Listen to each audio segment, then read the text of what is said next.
Uh, Not really. No, it's a tough match. You know, I found a way to get back in it, go into the third set, went down a break in the third, and got it back. And I don't know. I put myself in a decent chance to win the match, but in the end, I just couldn't make it happen.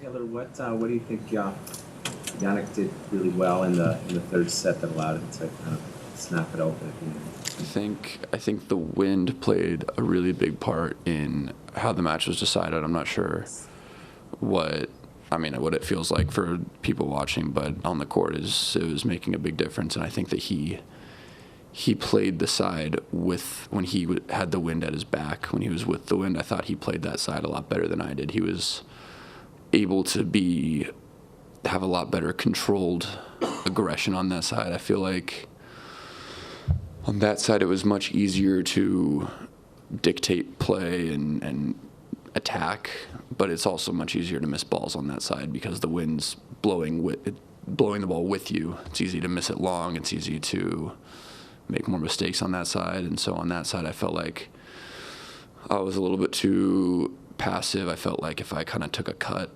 I would the wind would just take it long. And I felt like when I was against the wind, I was swinging as hard as I could on every ball, and the wind was just absolutely killing it, and it wasn't going anywhere. And I kind of just had to rely on him to miss.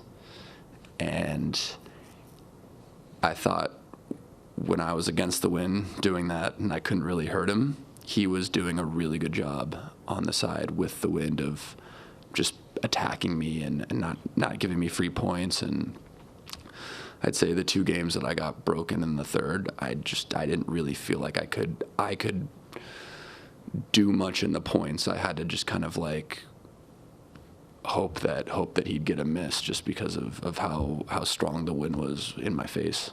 But the wind was the side you were on that was the tough side for you in the last game of the match? The last game of the match was the better side. Okay. For you? For both of us. I mean, he broke my serve. Every game he broke my serve on was when he was with and I was against. It was much harder against. We started the third set with I was against the wind, he broke me, and then we switched, and then he was against the wind and I broke him back. It's on that side, it was just very hard to just do anything with the ball. Like every shot you hit, the wind kills it, and so it was just tougher to penetrate through the court, get free points. So I thought whoever was on the side with the wind helping them, they kind of just held the power to win the game if they played it well.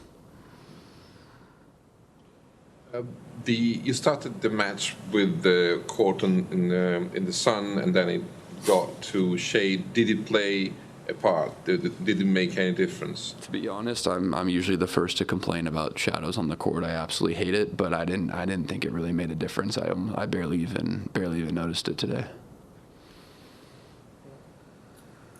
It's not easy to come in and talk with us just a short while after a loss, and a lot of emotions going on in terms of defending on your home court.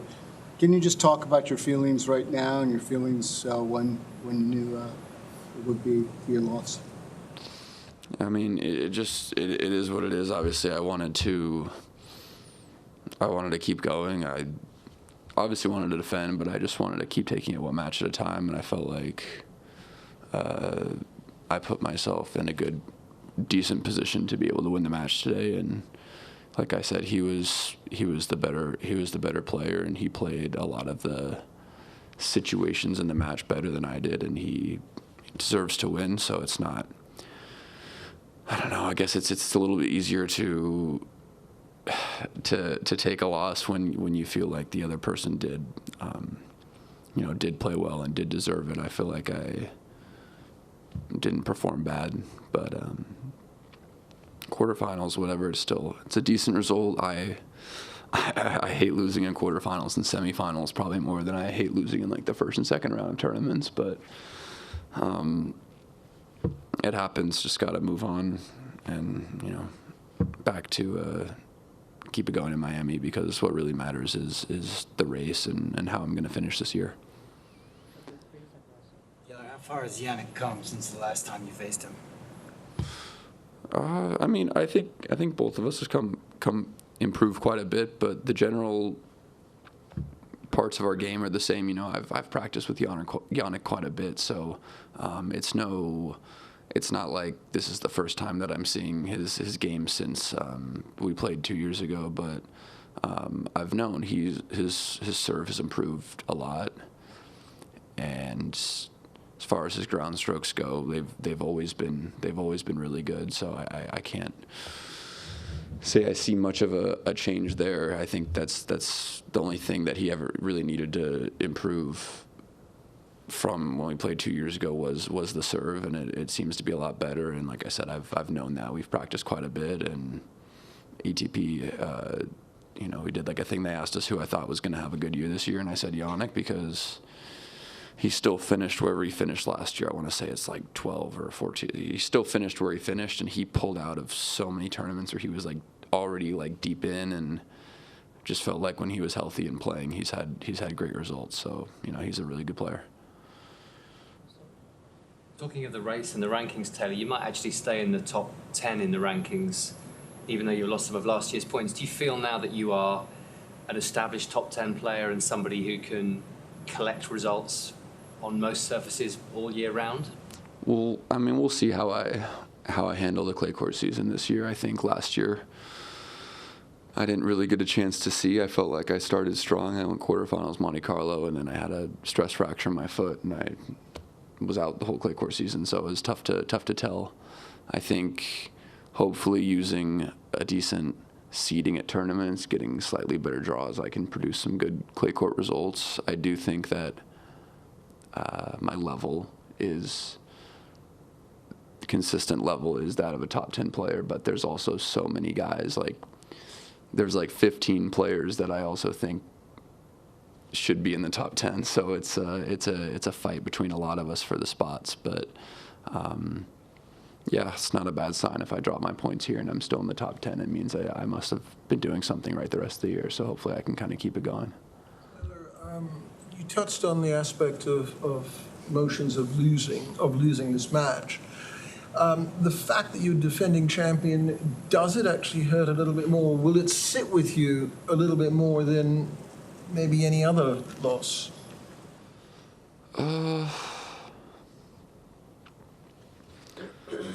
Not sure.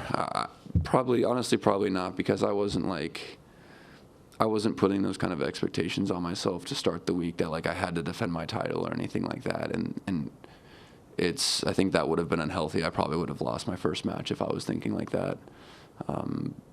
Just with all that pressure of I need to win this tournament again. But I mean, like I said, it hurts more being in a position where I feel like I could have won. I felt like if I can get that hold at 4-all, then we switch sides. I go to the side where I'm with the win, he's against it, and he's serving against the win 4-5 down. I feel like that would have put a lot of pressure on him, and I feel like I would have had a decent chance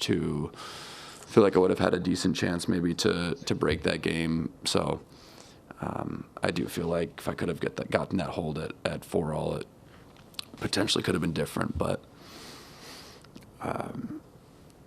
is what it is. A loss is a loss. Like I said, I hate more than anything losing in quarterfinals and semifinals of tournaments. You do all the work and then do all the work of winning 3-4 matches and then don't really get the payoff for the points in the ranking. Oh yes, so actually to amplify that, so you're more upset losing at this stage than in earlier rounds? Maybe there's because you put all the work in. I don't know, the way the rankings, the system works is it rewards better for lose first round 3 weeks in a row than just win a title, then consistently win a couple matches and lose in the quarterfinals and semifinals like a couple weeks in a row. It's way better to just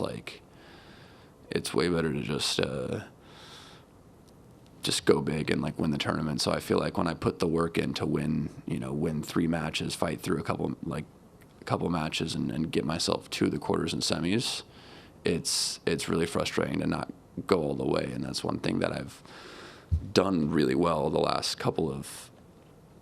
like year and a half is I think I'm 4 for 5 on winning the tournament when I make it to the semifinals. So it's like that's the biggest difference in why I was able to get my ranking to where I got my ranking. If I don't win those matches, then I don't think I even ever break the top 15. Thank you, everyone. Yannick will follow Taylor in the press conference room, so if you wish to stay. Thank you.